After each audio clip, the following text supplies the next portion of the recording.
Chers amis, bonsoir.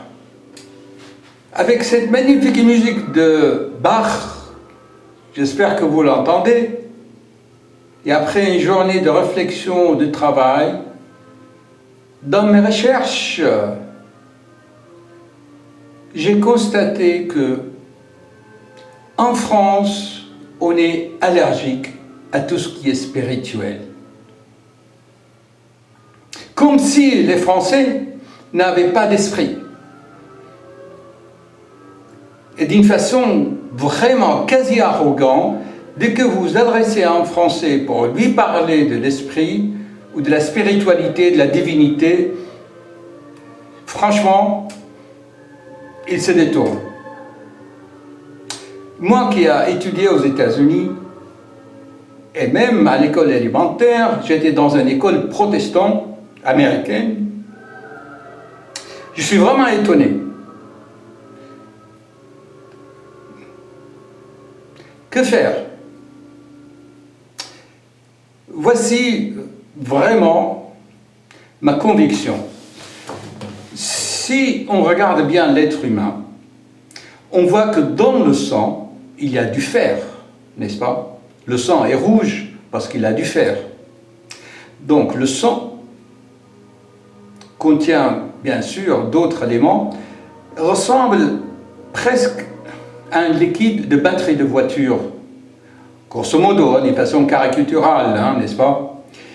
Et ce liquide mystérieux qui est le sang tourne grâce au cœur. En cardiologie, on a passé des heures à étudier la physiologie cardiaque.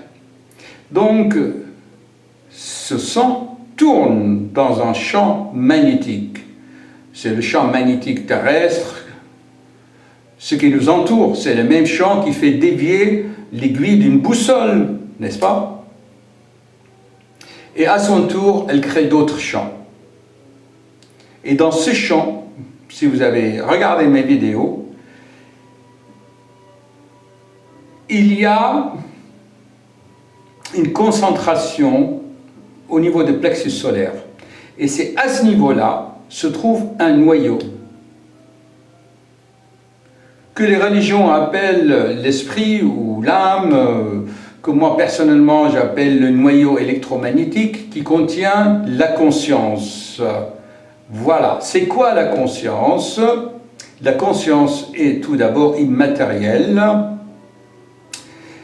Il a tout simplement besoin d'un support pour s'exprimer.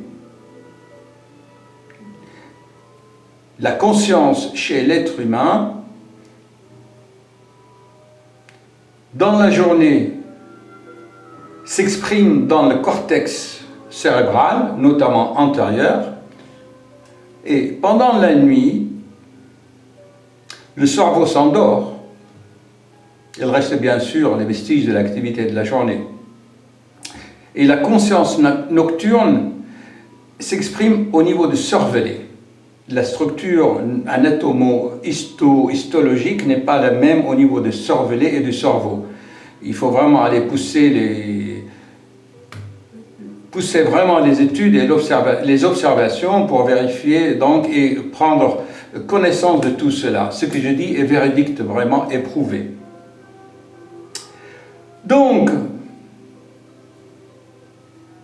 ce qui est spirituel est magnétique, électromagnétique. Les Français doivent le comprendre. Ce qui est spirituel est de nature électromagnétique, informationnelle. Réfléchissons.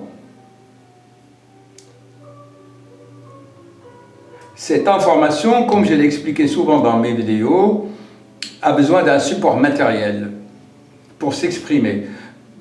Comme la voix a besoin d'un téléphone mobile pour s'exprimer.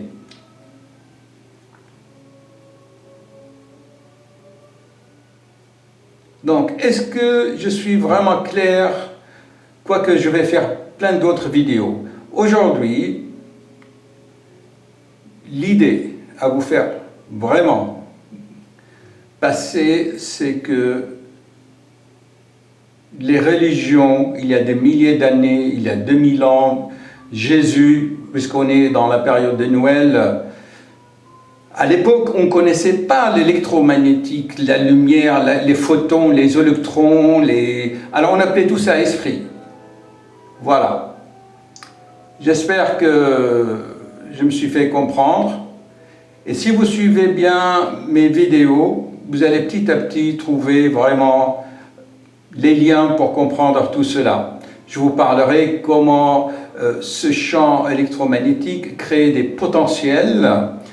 Et ces potentiels, comme je l'avais expliqué dans une autre vidéo sur le mystère du cerveau, au niveau donc cérébral engendre des formes et au niveau du plexus solaire engendre d'autres formes et chaque forme a ses caractéristiques puisqu'ils n'ont pas la même origine, n'est-ce pas?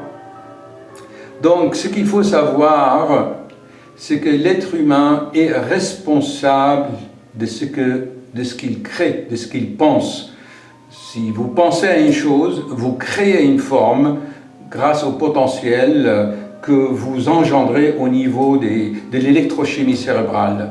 Et le désir, les profonds, comme j'en ai parlé dans d'autres vidéos, ça se passe au niveau des tripes, c'est-à-dire au niveau du plexus solaire, et ça crée d'autres formes qui sont plus vivantes et autonomes. Donc, dans nulle décision que vous prenez,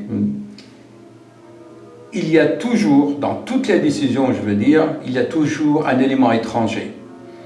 Ce champ électromagnétique informationnel influence votre cerveau, ensuite votre cervelet, et ainsi de suite. J'ai parlé dans d'autres vidéos sur les grandes centrales de forme pensée et leur influence. C'est vraiment, il faut des milliers et des milliers de vidéos pour comprendre tout cela. Ok? Bien. Bonsoir, chers amis.